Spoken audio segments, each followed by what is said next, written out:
I hear some people say standard. I hear some people say Scott. I hear some people say Bully. I hear some people say Johnson. Break that down for me.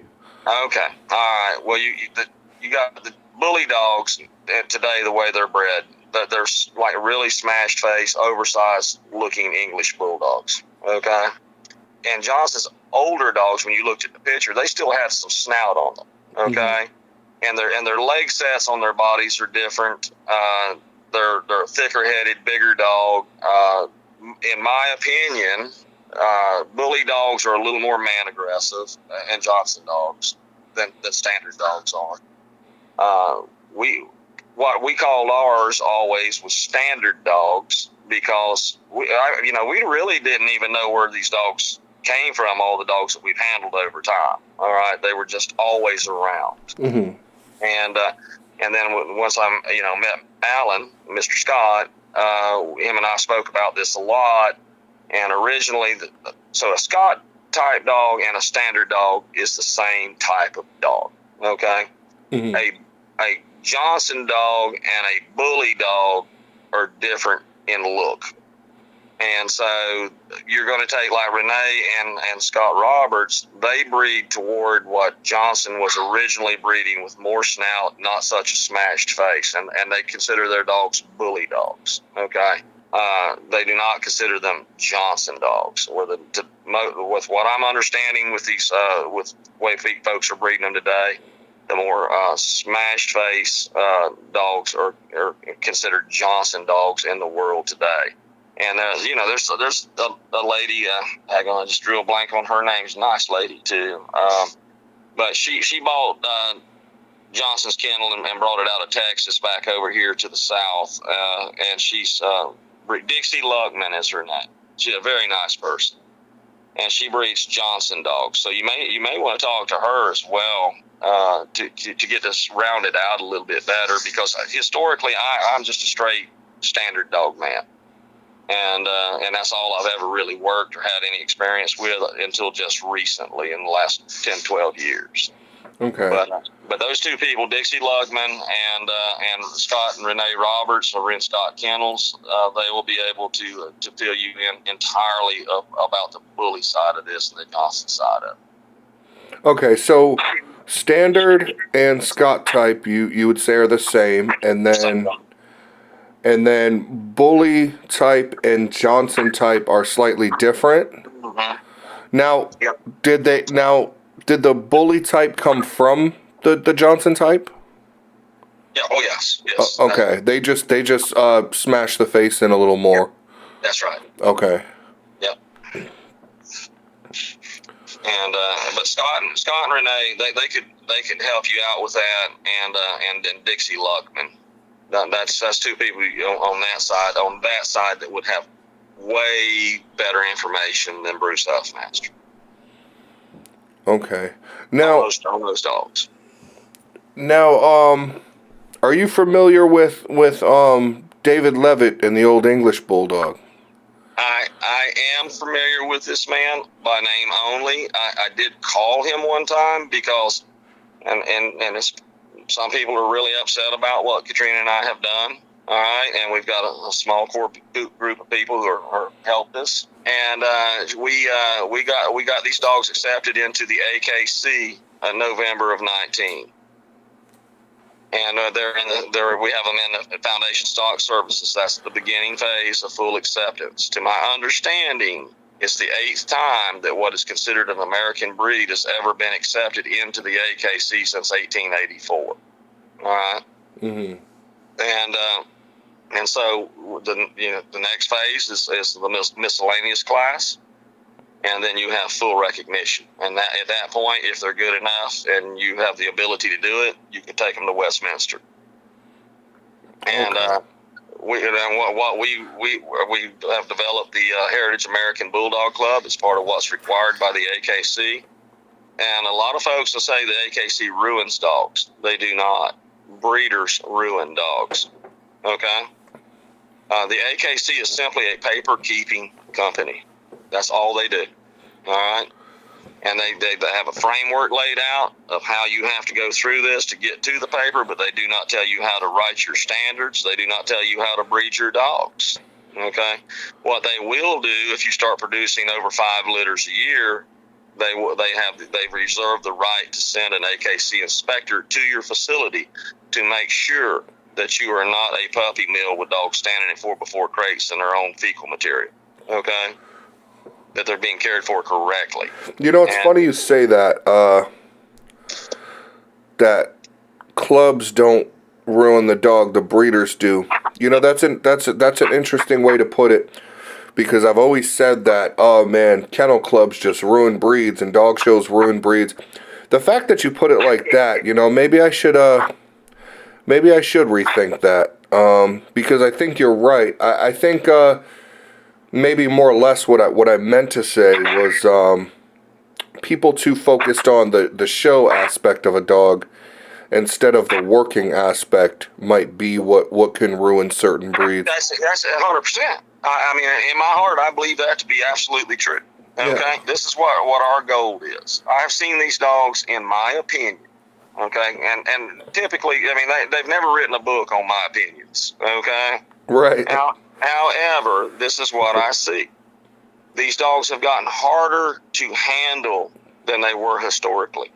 They're drivier.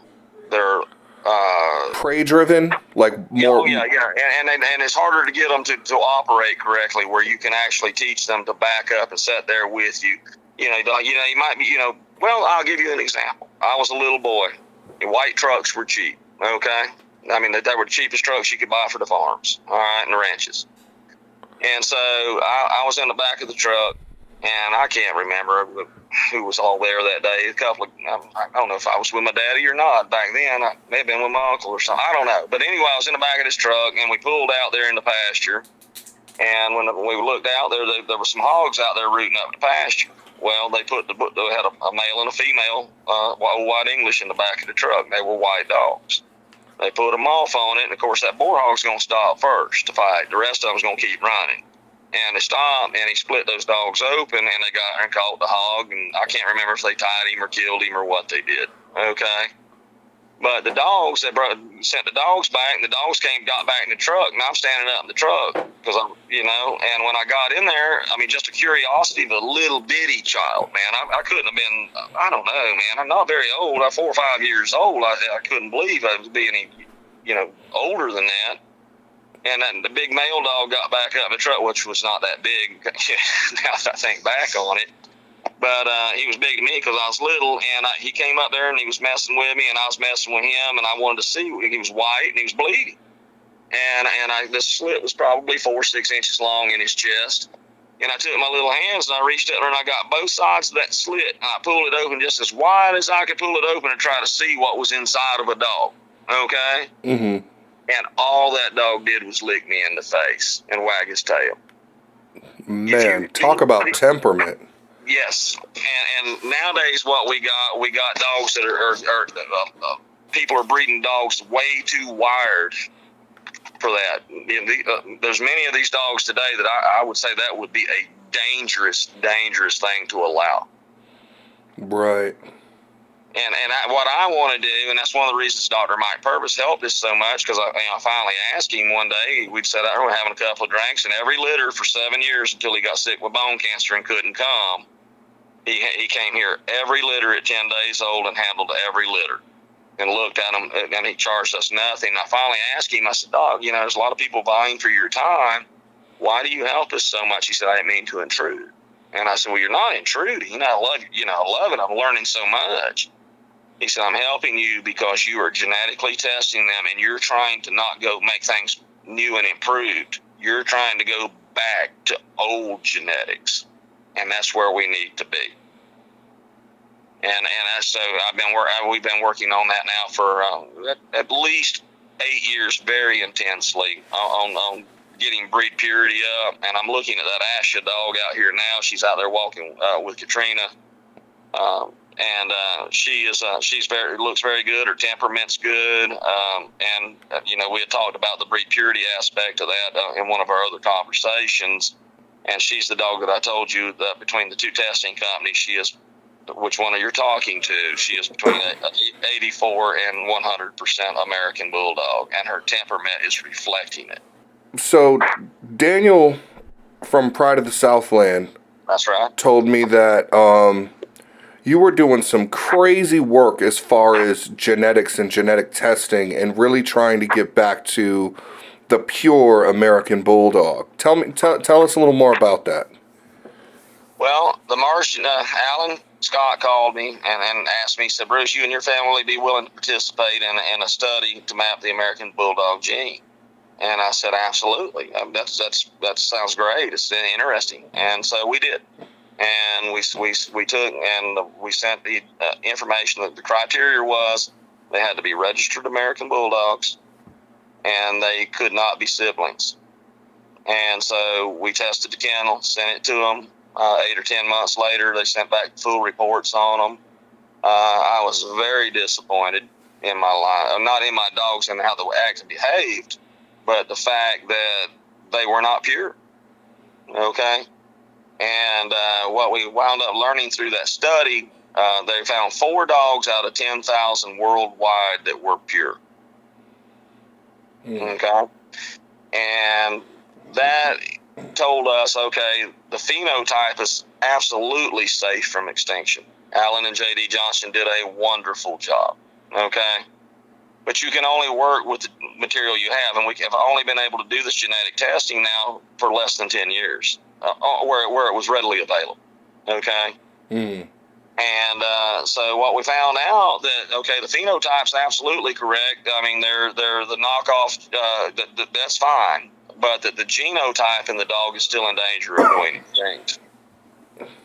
Now, for those that are listening, not to cut you off, phenotype is what and genotype is what? Okay, the phenotype is the picture of the dog. And that's all anybody had to work with since before Jesus walked the planet, okay? And we all bred by phenotype, whether it was cows, horses, dogs, it didn't matter, chickens, it made no difference, okay? We bred by phenotype breeding, the way they looked, okay? And then now we have genotype breeding, and that is the actual genetics of the dog, the breakdown on the genetics. And my kennel, when we came through that, our kennel, the family kennel here, I was really put out, and because I really thought I had exactly what I was supposed to have, and I didn't. Okay, the poorest dog I had on the yard, which looked 100% phenotype correct. She walked the walk, she talked the talk, she was everything you needed. Okay, but she was only 25% AB. And the best dog I had was another female, and she was 52% AB, which even though she was better than and handling than the 25% dog was. But so you can raise breed purity inside your own bloodlines, all right? But what we found out we had to do was when the litters were born, we had to test the whole litters, okay, the whole litter. And inside the same litter, with genetics, the genetic testing, we have seen things go from 35% all the way up to 87.5% inside the same litter, belly, brother, and sisters. And so I was really struggling with that, and I keep talking about this gentleman named Dr. Purvis, and I mean, he was so bad, because I would have quit doing that because it didn't make sense to me, and I wasn't educated enough to understand it on my own. But he was here as a mentor for us, and he said, well, did you ever play jacks when you were a kid? Because I just couldn't get it. You know, you bounced the little red ball and you threw these jacks out on the floor and you scooped them up. I don't know if you ever did that or not, but no. I said, well, yeah, I did that. He said, when you threw the jacks down, they ever land the same way twice? I said, well, no, they just land the same way twice. He said, that is genetics. There's nothing but throwing jacks down, and they never lay the same way twice. So now that we have the ability to look at genetics like this, we can start to consolidate these genetics and pull them back to what it originally was. And that's how we have raised our breed purity on our kennel to above 75% throughout our dogs. So does Does the attitude and temperament of the dog, would you call that a part of their phenotype? No, You would call that a part of the genotype I because would. Because with what I've been experiencing, I would call it more genotype effect. okay, because phenotype is the trait expressed physically. Exactly. Okay. Physically, the way the dog actually looks. Okay. Now, you told me before weight wise and everything and size wise, and you've thrown in a couple hints here and there, but if you were to describe the way an American Bulldog acts when he works, when he's with family, when he's just, in the truck with you, like, how do you describe your perfect American Bulldog as far as his temperament and how he acts, what he does? He should be cool with anything he or she should be cool with anything you're cool with. And it can go from, and he or she should have the judgment that if there is a child playing in the yard on a blanket, 18, 24-month-old child, that if he or she sees something that is a threat to that child, that it lays waste to it. Okay. And that's a natural thing. It doesn't have to be taught. Does not have to be taught. Okay. Now you just once these dogs bond with you, and they it's basically I had a fella. He was we called him a city guy, right?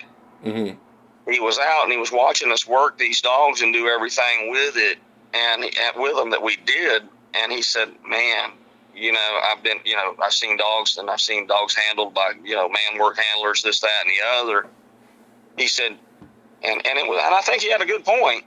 He said, you are working with these dogs and your family is working with these dogs as a pack.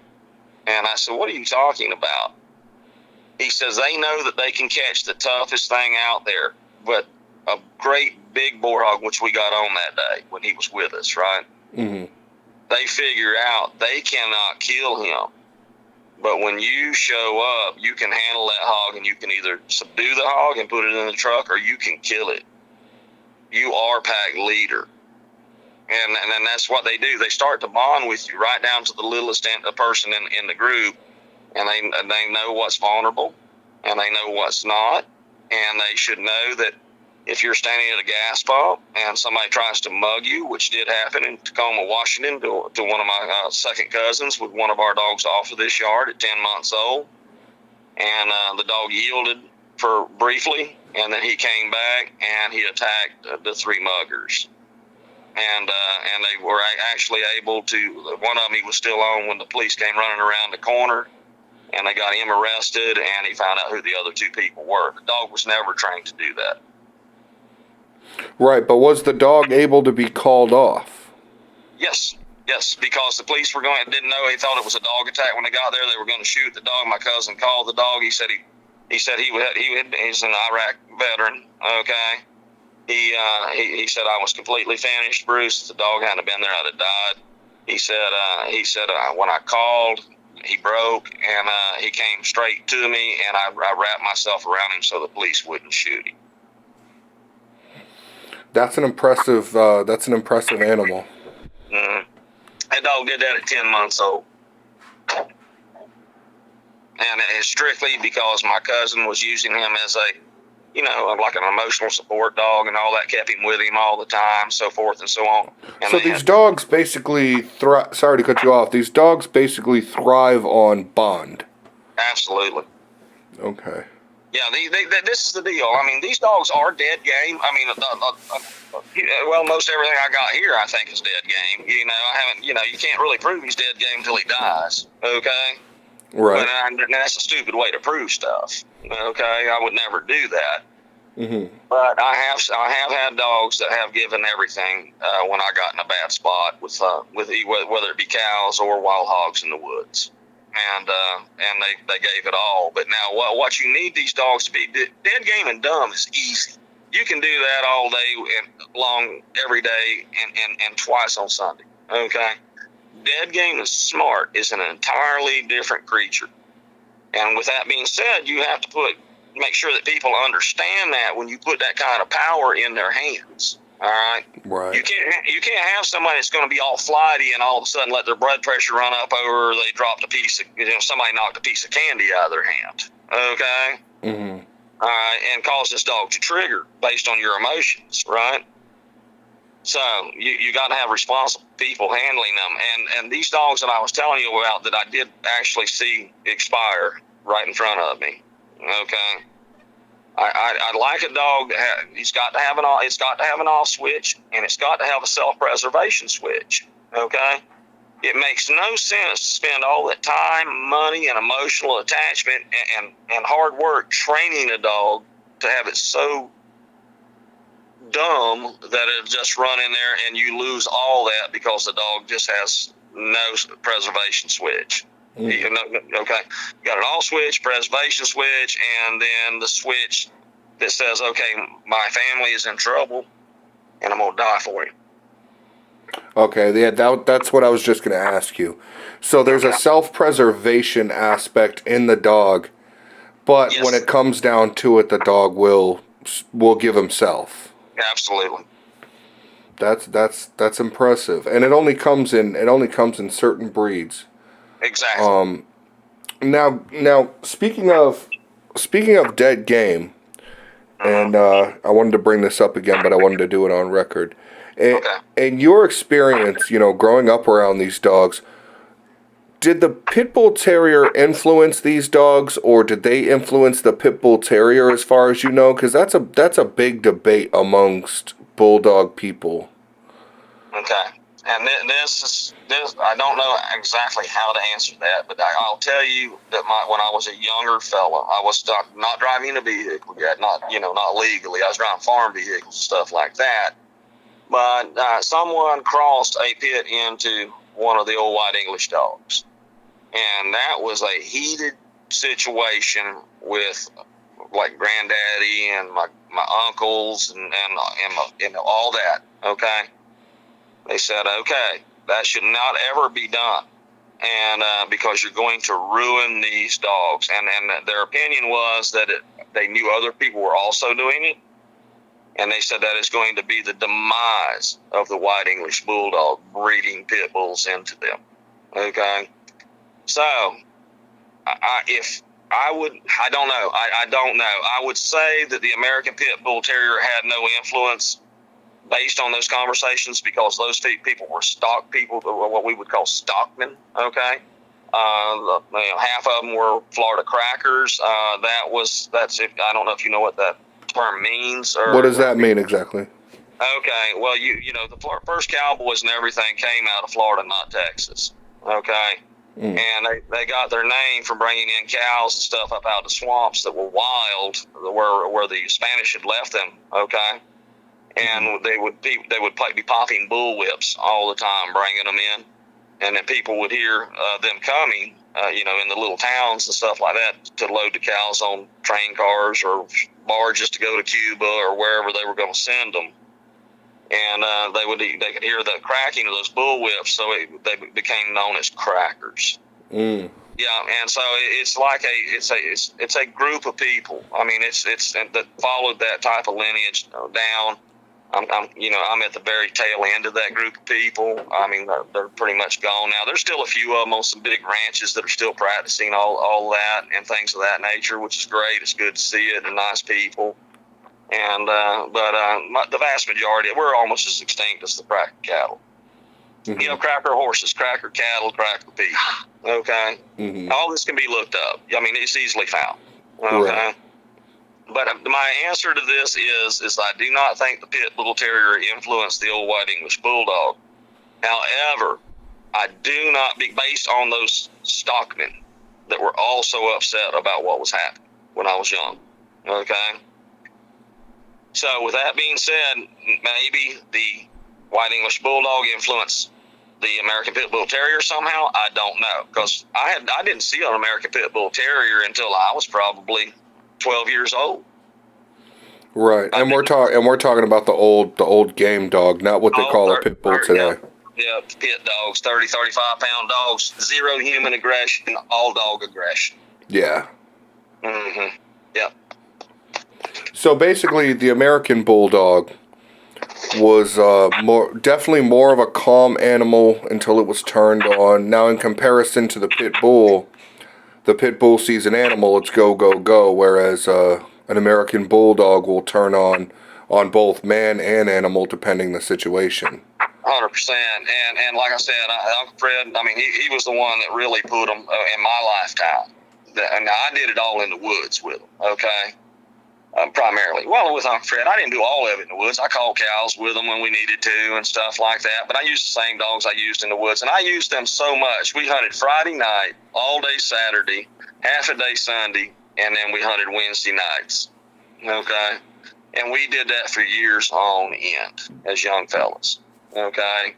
And so these dogs started, they didn't operate like these dogs you see on YouTube where people got them in there and they get in there and they got to pry them off and fight the dog and all that. These dogs did not do that, man. They operated more like as stock dogs. You cannot fight the dog you're working with and handle a bunch of animals at the same time. It's inefficient. And if you're fighting a dog that has to be pried off, he's damaging the animal you're trying to handle. Okay. You said he's doing what? He's damaging the animal you're trying to handle. Okay. I mean, you don't want him to take that ear and jerk the eardrum completely out of the hog's head, because at that point, then that hog has to be killed immediately. Okay. Oh, you don't want a dog that's going to get in there and chew. I hated a chewing dog. Okay. And I've seen them in all the breeds, all right? But they'll get in there, they'll catch you, and they'll just sit there and they'll work those teeth, and they're just chewing. And then they're chewing into the side of the animal's head, okay? That is no good. You want a dog that's going to go in there when he or she closes his mouth, which I primarily used females all my life, okay? I've used very few males. All right, a male, in my opinion, if you don't need a male to breed with, you better off not to be messing with him. Okay, he takes a longer to develop. You take a female. The vast majority of them that are put with monkey see, monkey do. You put them with dogs that know what to do. All right, they'll be doing the same thing at 10 or 12 months old. All right, no problems, flawless. Is that right? Yeah. Oh yeah. Okay. Yeah. You take a male though, he will not come good until he's somewhere between 18 and 24 months old. Now you think about that from a farming agrarian working standard. Okay, you everything is dollars and cents, but it's cost profit ratios. How profitable is it to do this? Well, if I can take a 10 or 12 month old female, have her working flawlessly, or 3 or 4 of them, and I've got and they're really easy managing, doing everything Johnny on the spot. But I've got to deal with this daggone male over here that's 18 to 24 months old before I can get him to manage flawlessly. Okay. All right. So, I see what you mean. So I have doubled my training time. I've doubled my aggravation with him. Okay. And so I've got less good work out of him because I've lost a year. And so roughly, I mean, the rule of thumb is somewhat like this: every 7 years of a human being's life is 1 year of a dog's. So, yeah, I've heard updates on that study. I think it depends on the size of the dog, if I'm not mistaken. Mm-hmm. The bigger the dog, the faster they age. But let me ask you this: when it comes to that makes sense considering the amount of dogs I've had. I noticed the females do turn on quicker. Yep. Do you think that applies to all things, as far as like man work and just working in general? I can't speak to man work. I've never done it. Okay. Now, I've a couple of times in my life found it necessary to call on my dogs to catch a human being. Okay. And they did not hesitate. Never done it before in their lives. Oh, come on, man. Tell the story. And not all of them were American Bulldogs. The one that was most impressive was that I had a big red cur. He had 4 dew claws. He had a dew claw on all 4 legs that were fixed, and he had a dew claw that was floating on all 4 legs that was fixed. So he had 8 dew claws, 4 fixed and 4 floating. He was the best animal I've ever had in my hands, bar none. Okay? And I don't even know what he was. Okay? but I was coming down. I was at this point. I was going through a divorce, and I wasn't letting him out of my hands to nobody. And he was with me, and we were walking out of the old homestead that I grew up in one night, and things were developing down there off that area, in that area in Lee County, off of Bayshore Road. There'd been a church built, and the road had been. It was still 2-lane. There was a ton of traffic on it up there, but it was just things were just thriving in that area. And I was walking by the church, just contemplating life and walking around, making sure I was doing the right things, and reflecting on myself. This person ran out between the church school buses, and he cold-blooded had me. I was maybe 25 years old or so, hard as concrete. But I mean, when you had, and that's all you can say. All right, He had me. I was not going to do well in this situation. Okay. And old Joker was over there milling around in the dark somewhere up around the edge of some palmettos, and all I could think of as soon as I saw this happening, like lickety split. We're talking about seconds, or just seconds. Okay? Did the guy jump on you already, or? No, the dog cut him off before that happened. Okay. The dog was running me, but the way it was all happening so fast, the guy was running, charging at me. And then he was stealing gas out of the daggone church school bus into a 48-quart cooler. All right. And so whatever reason, if he'd have just stayed quiet, I'd have walked right on past him and never known it. Okay. And so I called on this dog, and when I called on him, he could hear that in my voice, and here he came, and I wasn't nothing but prettier hearing them toenails hit that asphalt. Okay. And that guy heard it too. Well, he turned away from me when he heard that dog coming and ran past me and pushed me. Well, the dog went to him, and so I went with him because I'm kind of upset now, and how young folks can get, all right. And I left the dog go to him. This guy was just staying far enough ahead of this dog. The traffic was passing on Bayshore Road down there. So I called Joker at the very last second to stop him, and because he was pursuing this guy, his intent was to catch this man's butt. All right. And so the man ran across that busy highway. God has something else for that man to do, because I cannot believe I saw him run through the headlights of all these vehicles. It was flying. Vehicles were flying down there. And so I called Joker back. He came back to me. Clearly, he was totally obedient. He came back to me, and I saw this truck, and I walked over there to it. The key was in it. I took the key out of it. Well, there was no cell phones, no pagers, nothing like that at this time. Okay. So there was an old wax myrtle tree hung over right there, and I said, well, this guy's going to come back to this truck.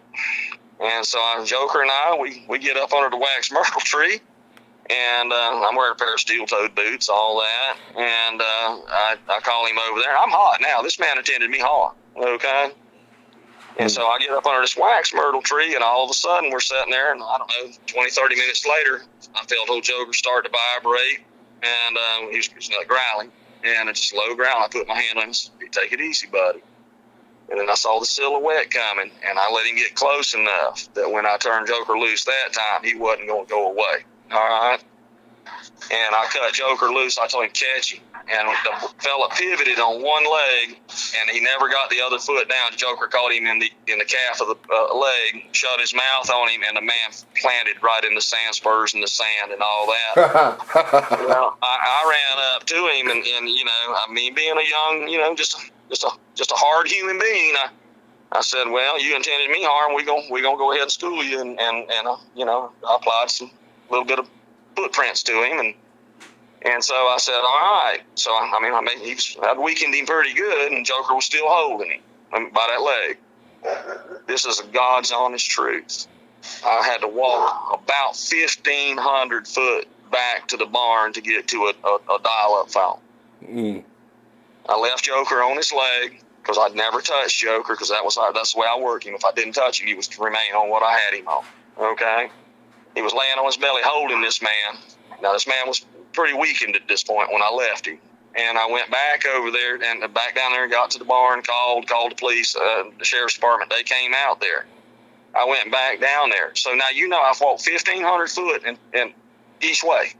Okay, or pretty briskly, obviously. Okay, so 3,000 foot, and that's it's 5,280 feet in a mile. So I walked a little over half a mile. to go and come and make the telephone call and make the report and come back. So this dog had to hold this man, 8-10 minutes for sure. And so he was still holding him when I got back. And then when the guy was kind of moving around a little bit more, so I just put my foot on the back of his head and shoved his head back down in the sand spurs right there. And then the deputies wound up showing up. They got him, they handcuffed him, and they said, well, you think you can get that dog off of him? And I tapped Joker on the head. Joker backed up. And that was it, you know. And it went whatever they did from there, I don't know. But wow, very nice.